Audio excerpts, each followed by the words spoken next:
Hello students, in the last lecture of thermodynamics unit 3 हमने discuss किया था work, internal energy और heat. आज हम डिस्कस करेंगे first law of thermodynamics. Now students, let's discuss the first law of thermodynamics. तो first law of thermodynamics की हमारे पास दो फॉर्म्स हैं। पहले हम देखते हैं इसकी फर्स्ट फॉर्म। तो first form of this law हमारे पास क्या कहती है? First form of this law is one which expresses the equivalence between the mechanical work and heat energy. Work और heat energy के बीच में equivalence बताती है first form of this law. तो इस law के according when mechanical work is spent in producing a heat, a definite quantity of heat is produced for each unit of work spent. अगर हम work करते हैं, work कर रहे हैं हीट प्रोड्यूस्ड करने के लिए, तो हम जितना वर्क करेंगे उतनी क्या होगी? हीट प्रोड्यूस्ड होगी। अगर हम इसका रिवर्स करें, अगर हम हीट यूज़ कर रहे हैं टू डू वर्क, तो उतनी ही अमाउंट ऑफ हीट डिसअपियर होगी जितना हम लोग वर्क करेंगे। तो जो first form of this law है वो हमें क्या बता रहा है? Equivalence between work and heat energy, कि जो जितना हम वर्क करेंगे उतनी हीट एनर्जी प्रोड्यूस करेंगे, और अगर उसी हीट एनर्जी का हम वर्क करेंगे तो same quantity of heat energy क्या होगी? डिसअपियर हो जाएगी for every unit of work obtained. तो according to it, when mechanical work is spent in producing a heat, a definite quantity of heat is produced for each unit of work spent, and conversely when heat is employed to do work, the same definite quantity of heat disappears for every unit of work obtained. Thus, if W is the amount of work, मतलब W के हमारे पास जितना हम का work करेंगे, thus if W is the amount of work, then amount of heat Q, कितनी amount of heat generate हो रही है? Q, that can be produced by it, कितनी अमाउंट ऑफ हीट प्रोड्यूस्ड होगी अगर हम W अमाउंट ऑफ वर्क करेंगे, is given by W is equal to J into Q. J हमारे पास क्या होता है? फॉर J की वैल्यू क्या होती है हमारे पास? 4.2 इंटू 10⁻7 अर्क्स पर कैलोरी, या फिर 4.2 जूल पर कैलोरी। इससे हम क्या बोलते हैं? Is a universal constant and called the mechanical equivalence of heat.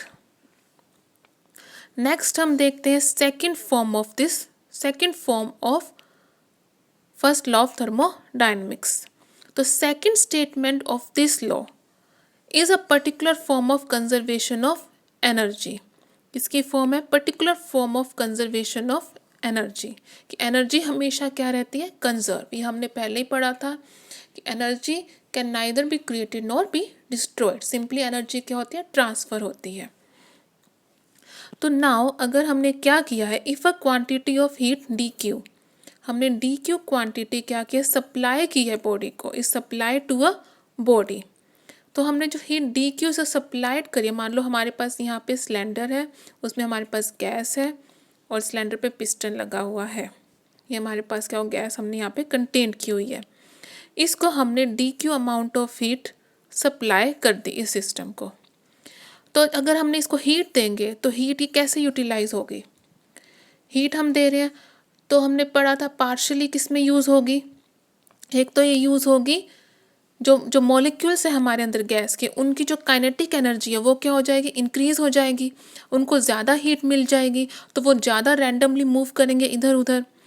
तो उनकी जो इंटरनल काइनेट हमने पढ़ा था ना, इंटरनल एनर्जी लास्ट लेक्चर में, कि हर एक सिस्टम के पास क्या होती है? अपनी इंटरनल एनर्जी होती है। इंटरनल एनर्जी किसकी होती है? इंटरनल काइनेटिक एनर्जी होती है और एक इंटरनल पोटेंशियल एनर्जी होती है। तो जो मॉलिक्यूल्स हैं, अगर हम हीट देंगे तो उनकी क्या होगी? मॉलिक्यूल्स अगर हम हीट सप्लाई कर रहे हैं तो जो उनकी रैंडमनेस है, मोशन है, वो क्या हो जाएगा? इंक्रीज़ हो जाएगी। उनकी इंटरनल काइनेटिक एनर्जी क्या हो जाएगी? इंक्रीज़ हो जाएगी। तो अगर उनकी काइनेटिक एनर्जी इंक्रीज़ हो जाएगी तो उसके हम क्या बोल सकते हैं कि जो टेम्परेचर है सिस्टम का वो भी क्या हो जाएगा? इंक्रीज़ हो जाएगा। और एक पार्ट ऑफ इट किस में यूज़ होगी? कि इंटरनल स्पेंड किस में होगा, अगेंस्ट मॉलिक्यूलर अट्रैक्शन। हमें पता है कि इंटरनल पोटेंशियल एनर्जी जो होते हैं वो किसकी वजह से होती है, मॉलिक्यूलर कॉन्फ़िगरेशंस की वजह से। तो जो मॉलिक्यूल्स हैं उनके बीच में क्या होता है, कुछ मॉलिक्यूलर अट्रैक्शन होता है, उनकी कॉन्फ़िगरेशन होती है जो फिक्स्ड होती है। तो अगर हम इसको एनर्जी देंगे तो जो मॉलिक्यूलर अट्रैक्शन है उसके अगेंस्ट भी जो वर्क करेगी, जो हीट होगी वो यूज़ होगी to do work against the molecular attractions. तो इंक्रीज कौन सी एनर्जी इंक्रीज हो जाएगी हमारी, इंक्रीज हो जाएगी पोटेंशियल एनर्जी भी। तो फर्स्ट पार्ट ऑफ जो हमने हीट सप्लाई किया था डी क्यू, उसका जो फर्स्ट पार्ट था वो किस में सप्लाई हो गया, to increase the internal kinetic energy. Second part किस में हो गया, to increase the internal potential energy.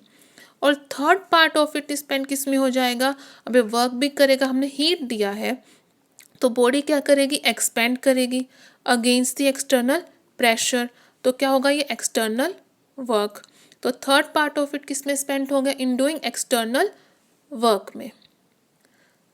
तो क्या हो गया हमारे पास, क्या हो गया, हमने हीट डी क्यू सिस्टम को दी। तो जो हीट डी क्यू हमने सिस्टम को दी वो किस किस में यूज़ हो रही है, partially it is spent in raising the temperature of the body which is equivalent of increasing its internal kinetic energy. तो टेम्परेचर रेज कब होगा, जब जो बॉडी के मॉलिक्यूल्स हैं उनकी जो रैंडमनेस है, मोशन है, वो इंक्रीज हो जाएगी।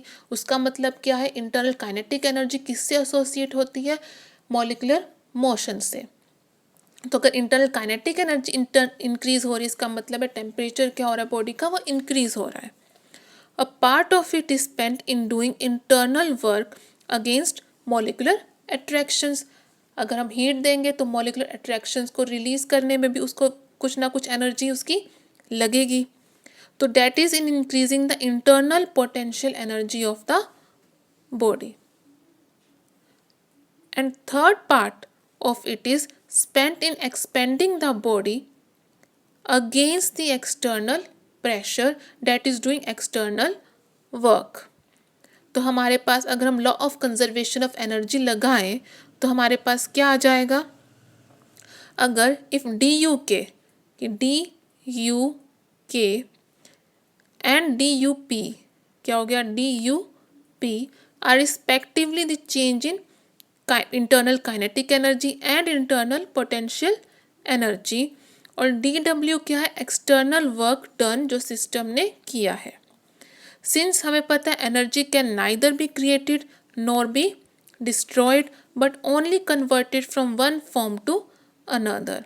तो अगर हम apply law of conservation of energy तो हमारे पास क्या आएगा, we have D Q, heat हमने जो सप्लाई किया था सिस्टम को, is equal to D U के internal change in internal kinetic energy plus D U P plus D W.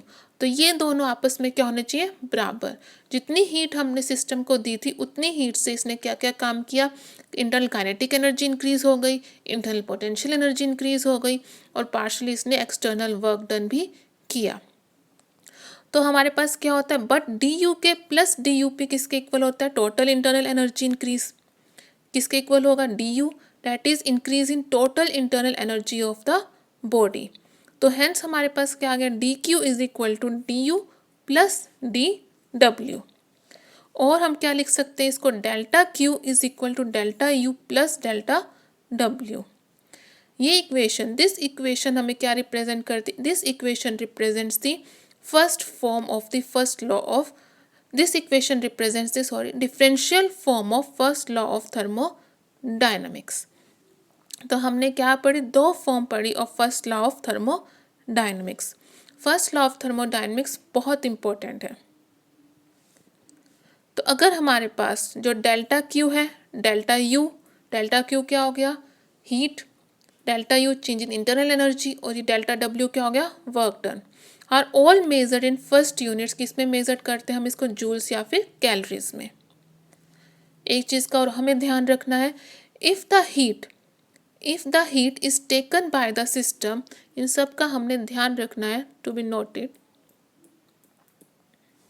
If the heat is taken by the system, अगर heat system से को दे रहे हैं अगर हम हीट, तो डेल्टा क्यू क्या होगा, पॉजिटिव। ये साइन कन्वेंशन है और इसका हमेशा ध्यान रखना है। If the heat is taken by the system, अगर सिस्टम को हम हीट दे रहे हैं तो हीट क्या होगा, डेल्टा क्यू का साइन क्या होगा, पॉजिटिव। और अगर सिस्टम हीट रिलीज कर रहा है सराउंडिंग्स में तो डेल्टा क्यू का क्या होगा हमारे पास, नेगेटिव। सेम हमारे पास वर्क में भी सिंबल्स होंगे। If the work is done by the system, अगर सिस्टम खुद वर्क कर रहा है तो हमारे पास डब्ल्यू क्या होगा, positive. And if the work is done by some external energy agency on the system, अगर work done on the system हो रहा है then delta W is negative. तो ये चीज़ ध्यान रखने की, on the system delta W is negative, by the system delta W is positive. Same way heat के अंदर भी है, अगर heat released by the system है तो क्या होगा हमारे पास, पॉजिटिव। और अगर heat given by the system है तो डेल्टा क्यू हमारे पास क्या होगा, नेगेटिव। इस चीज़ का, साइन कन्वेंशन का हमेशा ध्यान रखना है। अब हम देखते हैं कि जो फर्स्ट लॉ ऑफ थर्मोडायनेमिक्स है उसका सिग्निफिकेंस क्या है, वो कहता क्या है। तो जो फर्स्ट लॉ ऑफ थर्मोडायनेमिक्स था वो इस्टेब्लिश करता है exact relationship between heat and work.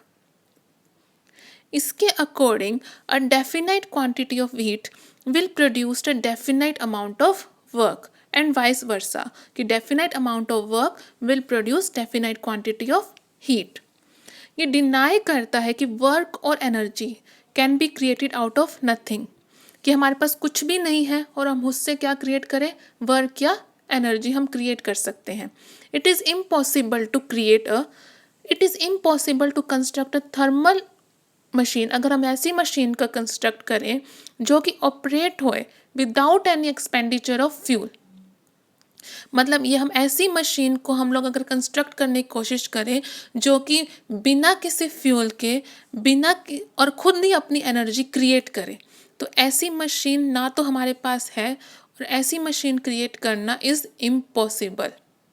तो फर्स्ट लॉ क्या कहता है कि perpetual motion machine of the first kind is impossible, कि अगर हम लोग ऐसी मशीन को करें जो कि खुद ही चले बिना फ्यूल के भी और अपनी एनर्जी खुद क्रिएट करे, तो ऐसी मशीन को कंस्ट्रक्ट करना है वो है इम्पॉसिबल, और ना ही इस मशीन को आज तक कोई बना पाया है। तो जो थ्री आइडियाज़ थे, हम जो थ्री बेसिक आइडियाज़ हैं जो फर्स्ट लॉ ऑफ थर्मोडायनेमिक्स से हम कंक्लूड कर सकते हैं, वो क्या है हमारे पास। फर्स्ट है कि हीट क्या है, is a form of energy in transit. Heat is a form of energy in transit.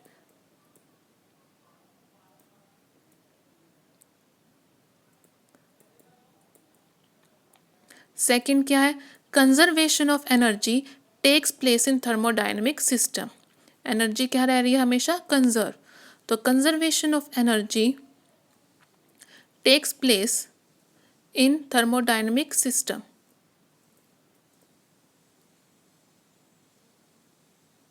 And third basic क्या हम लोग इससे कर सकते हैं कि एवरी सिस्टम इज इन क्या है, equilibrium possesses an internal energy which is a function of state, कि एवरी सिस्टम इन इक्विलिब्रियम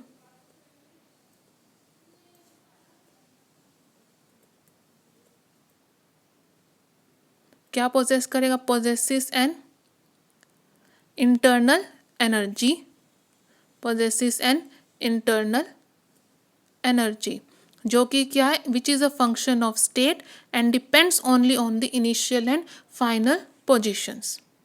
तो ये थ्री बेसिक आइडियाज़ थे जो हम कंक्लूड कर सकते हैं from the first law of thermodynamics.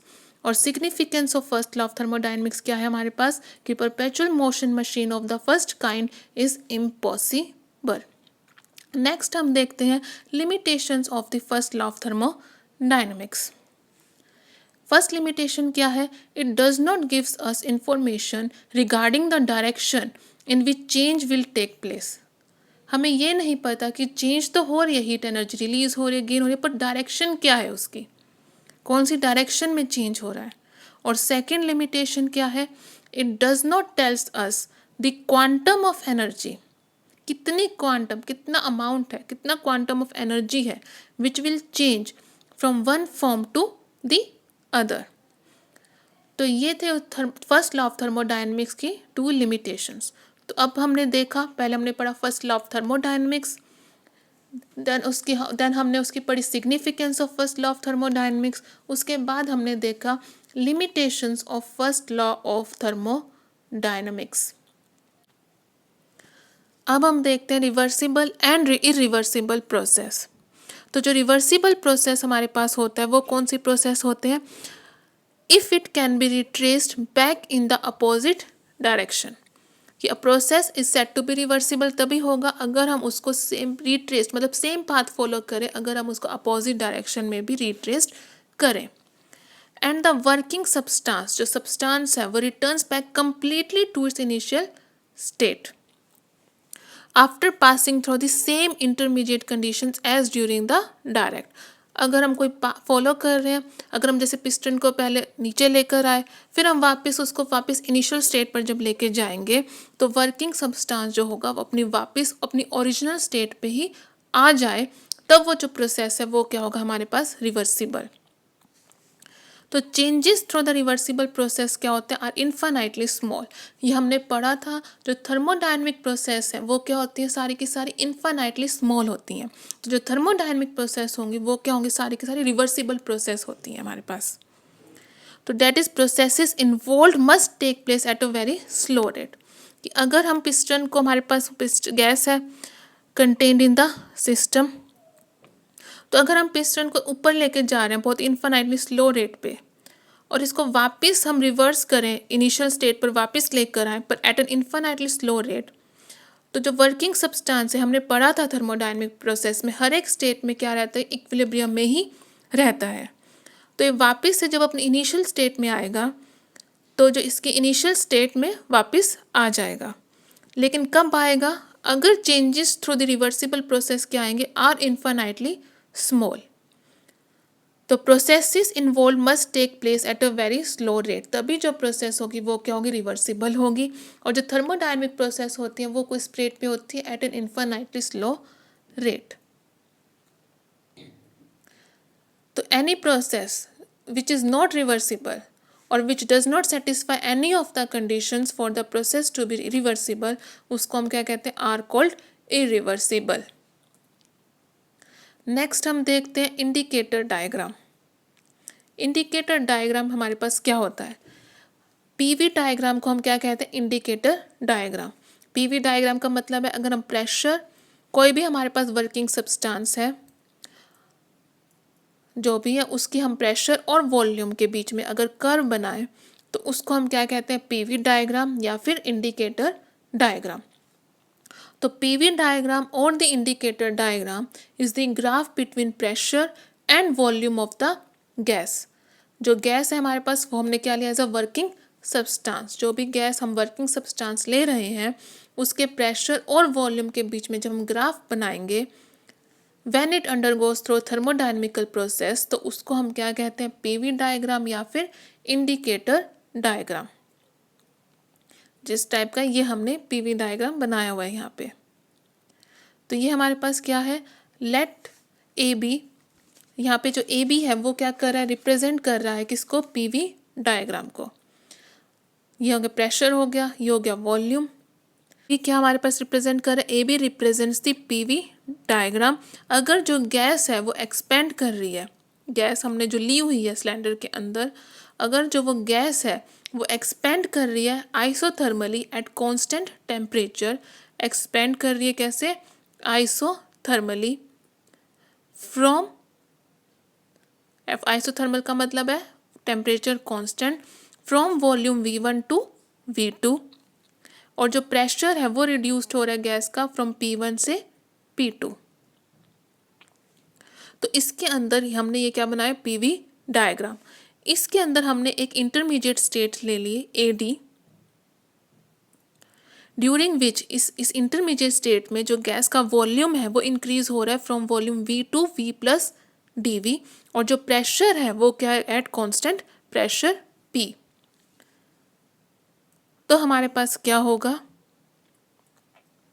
क्या है हमारे पास कि let A B represents a PV diagram when a gas expands under isothermal conditions from volume V1 to V2 and pressure कितना रिड्यूस हो रहा है फ्रॉम P1 टू P2। हमने AD क्या ली थी, एक intermediate state of the gas जिसकी ड्यूरिंग विच वॉल्यूम जो इंक्रीज हो रहा है वो हो रहा है from V to V plus TV at constant pressure P। Next हमने क्या किया है, ड्रॉ किए AB and DC parallel to the pressure axis so that ABCD is a small rectangle. तो इसके अंदर हमारे पास क्या हो गया, हमने एक AD AB और DC हमने लाइन खींची पैरेलल टू प्रेशर एक्सिस। तो ये हमारे पास क्या गया, एक रेक्टेंगल आ गया ADBC जिसमें जो BC है वो किसके इक्वल है, DV के। BC किसके इक्वल हो गया, DV के। और जो AB है वो किसके इक्वल है, P के। तो एरिया ऑफ द रेक्टेंगल क्या होता है, AB इंटू BC। तो जो एरिया ऑफ रेक्टेंगल होगा वो हमारे पास क्या आ जाएगा, P इंटू DV। तो जो एरिया ऑफ रेक्टेंगल है वो हमारे पास कितना आ गया, P इंटू DV। पर हमें ये पता है कि जो PDV होता है वो क्या होता है, वर्क डन। जब हमने अभी लास्ट लेक्चर में हमने एक्सटर्नल वर्क डन निकाला था तो वो हमारे पास कितना आया था, PDV। But PDV is the amount of work done by the gas during isothermal expansion from volume V to V plus TV at constant pressure P। तो इसका मतलब क्या है कि तो अगर हमारे पास क्या होगा कि अगर हम होल ऑफ द एरिया, जो हमारे पास ये whole of the area A B था, इसको हम क्या मान सकते हैं, AB V2V1A can be divided into, हम ऐसी ऐसी स्मॉल रेक्टेंगुलर स्ट्रिप्स में होल ऑफ द एरिया को क्या कर सकते हैं, डिवाइड कर सकते हैं। और अगर हम इस टोटल सारी की सारी जो रेक्टेंगुलर स्ट्रिप्स हैं उनके एरिया को ऐड करें तो हमें क्या मिलेगा, total work done during the isothermal expansion. तो हम लोग क्या कह सकते हैं कि जो टोटल वर्क डन होता है ड्यूरिंग द आइसोथर्मल एक्सपेंशन वो कितना होगा, PDV, वो किसके इक्वल होगा, area under the graph AB। जो हमारे पास AB कर्व आया था उसके अंडर जो एरिया होगा वो उसके इक्वल होगा जो भी टोटल वर्क डन होगा। तो अगर हमें टोटल वर्क डन निकालना है तो हम उसको कैसे निकाल सकते हैं, अगर हम फाइंड आउट कर लें area enclosed by PV diagram, मतलब volume axis and coordinates and V1 and V2, तो वो किसके इक्वल होगा, total work done. Thank you. In next lecture में हम डिस्कस करेंगे Carnot's engine and Carnot cycle.